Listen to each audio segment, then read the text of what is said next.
जो organic rejection है, organic rejection निकालते हैं। ऑर्गेनिक रिजेक्शन में जो वीट का जो पौधा होता है ना, उसका डंठल वगैरह, उसके बाद में इनमेच्योर्ड गेहूं, जो इनमेच्योर्ड गेहूं होते हैं उसको अलग से निकाला जाता है। जो उसकी डस्ट बनती है इनको साफ करने में जो बनाता है वो उसको निकाला जाता है। जब इसको प्रोसेस में वीट की जो टुकड़े हो जाते हैं, ब्रेक हो जाता है वीट, उस ब्रेकिंग वीट को इसमें निकाला जाता है।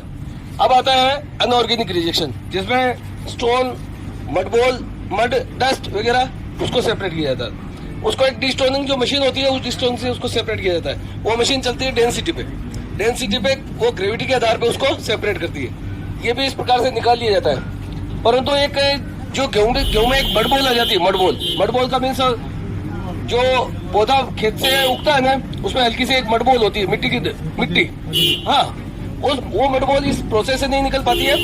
तो उस प्रोसेस के लिए उस मडबोल का स्ट्रक्चर चेंज करना पड़ता है, इसको रबिंग करना पड़ता है। रबिंग मशीन से उसको डस्ट बना दी जाती है और डस्ट इसको सेपरेट हो जाती है। अब आपका पूरी तरह से आपका गेहूं कंप्लीट क्लीन है। बट ये जो गेहूं क्लीन हुआ है, जो इसकी डस्ट ऊपर फ्लो हुई, वो डस्ट यहाँ आके स्टोर हो गई गेहूं में। ये गेहूं का शेप है, ये शेप इट इज गेहूं का शेप है। इसके जो वीट शेप है, इसपे यहाँ पे जो लाइन होती है, एक लाइन डीप लाइन होती है, वो डीप लाइन में वो स्टोर हो जाती है।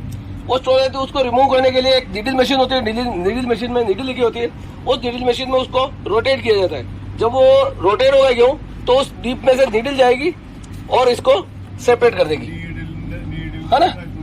समझ में बैठ रहा है दोस्तों? और नीडल क्या करेगी, उसको यहाँ से स्क्रैच करेगी और स्क्रैच करके उसको सेपरेट कर देगी। आपका गेहूं पूरा तरह से कंप्लीट है। बट गेहूं कहाँ रहता है, स्टोर कहाँ होता है?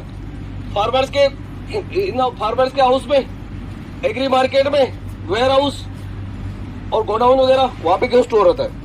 जो चूहे होते हैं, रेट्स होते हैं, उनकी चौकीदारी कोई नहीं कर सकता है। समझ गए आप? चूहे क्या करेंगे, उस पर अपना एक्सटर्नल छोड़ेंगे गेहूं में। जब गेहूं में एक्सटर्नल छोड़ेंगे तो गेहूं आपका दूषित हो गया, है ना? अडल्ट्रेट हो गया गेहूं को। उसको अडल्ट्रेशन को मिटाने के लिए उसको वॉश किया जाता है। वॉश करने में सब चीजें, जो भी गंदगी वगैरह, जो भी डर्टी पार्टिकल है, उसको निकाल दिया जाता है। गेहूं आपका पूरी तरह से क्लीन है। यदि सीड में एक बार पानी लग जाए, वाटर लग जाए, तो सीड अपनी जर्मिनेशन की प्रक्रिया स्टार्ट करता है। तो गेहूं में भी एक बार अपना वाटर से डीप होके आ गया, तो इसमें भी क्या होगा, जर्मिनेशन स्टार्ट हो जाएगा। जर्मिनेशन में टाइम लगता है 8 घंटे से लेकर 12 घंटे तक। गर्मियों में 8 घंटे और सर्दियों में, विंटर में 12 आवर्स। अब जब गेहूं जर्मिनेशन के लिए प्रोसेस चालू हो गया, तो वीट क्या करेगा, एनवायरमेंट से नाइट्रोजन एब्जॉर्ब करेगा और उसको फोलिक एसिड में कन्वर्ट कर देगा। ओके, है ना? ये एनवायरमेंट से नाइट्रोजन एक्सेप्ट करेगा और उसको एब्जॉर्ब करके उसको फोलिक एसिड में कन्वर्ट कर देगा। Folic acid is a protein, very good protein for our stomach. Folic acid सबसे अच्छा प्रोटीन है हमारे इसके पेट के लिए। अब आपका गेहूं पूरी तरह से फोलिक एसिड से भरपूर हो गया, कंप्लीट हो गया। ये ग्राइंड के लिए ही आता है। ये स्टोन, ये मशीन है, आटा बनाने की मशीन है। ये मशीन है सब ओनली क्लीनिंग मशीन थी। ये मशीन है आटा बनाने की। यहाँ से क्या है, ये इसका टॉप है और एक इसके नीचे बॉटम होता है। ये टॉप है, ये बॉटम होता है। टॉप फिक्स रहता है और बॉटम रोटेट होता है। जब बॉटम रोटेट होगा और बीच में जब गेहूं आएगा, तो उसका गेहूं का फ्लोर बनेगा, वो ग्राइंड हो जाएगा। बीच में से जो होल है, उसमें गेहूं को इनपुट किया जाता है। गेहूं और एयर, गेहूं के साथ में एयर को इनपुट किया जाता है और ये जो लाइनें हैं यहाँ से एग्जिट होगी। क्या एग्जिट होगी? आटा और एयर। आटा बन जाएगा और एयर के साथ में अपना फ्लोर एग्जिट हो जाएगा। आपका पूरी तरह से तैयार है। आटा पूरी हाइजेनिक विधि से तैयार हो गया और आपका पैकिंग के लिए तैयार है। लेकिन आप ये स्क्रैच देखिए, इस पे स्टोन पे देखिए आप, ये छोटे छोटे खड्डे स्क्रैच है, यानी इसका घिसा आउट हुई है। स्टोन घिसा है, घिसा डस्ट बनी है स्टोन पे। स्टोन की जो डस्ट बनी वो कहाँ गई? आटे में गई ना। हाँ। उसको रिमूव करना पड़ेगा। हाँ। आटे को रिमूव करना पड़ेगा, मतलब उसको डस्ट को रिमूव करना पड़ेगा।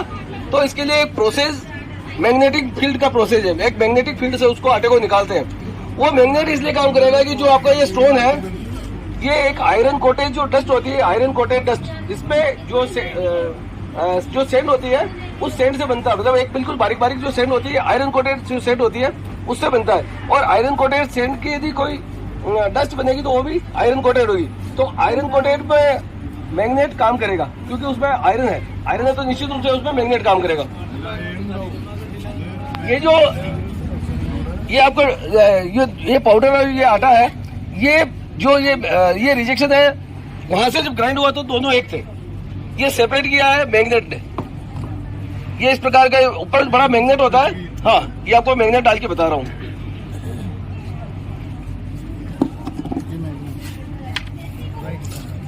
है ना, ये जो भी इसकी जो स्टोन की जो घिसावट है ना, स्टोन का पाउडर वगैरह, ये इसने यहाँ पे डिटेक्ट कर लिया।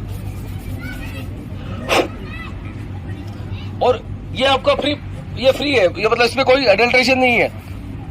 ये आपका स्टोन फ्री आटा है, इसमें कोई स्टोन का घिसावट वगैरह नहीं है। ये भी मैं आपको इसमें डाल रहा हूँ।